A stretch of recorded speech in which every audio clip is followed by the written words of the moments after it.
We'll guide you through how to build a Mailchimp email list. If you find this helpful, consider subscribing and liking the video. First, go to the Mailchimp website and log into your account. Once you're logged into Mailchimp, click Audience from the left-hand navigation menu.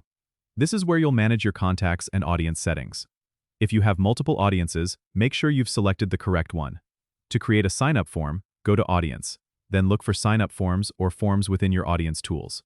Mailchimp now offers several form options, including hosted sign-up forms and embeddable forms for websites. To create a hosted sign-up form, select the Hosted Form option.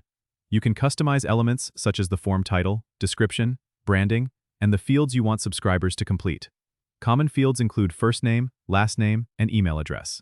Keep your form simple to encourage more signups. After customizing the form, Mailchimp will provide a hosted sign-up form URL.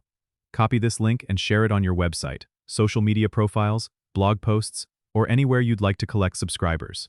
If you'd rather place the form directly on your website, choose the Embedded Form option.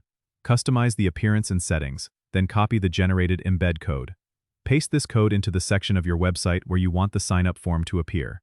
Before promoting your form, test it by submitting a sample email address to confirm that subscribers are added correctly and receive any confirmation emails you've enabled. To automatically welcome new subscribers, go to Automations from the Mailchimp menu and create a new customer journey or automation. Choose a welcome email template or start from scratch, then customize the message to match your brand.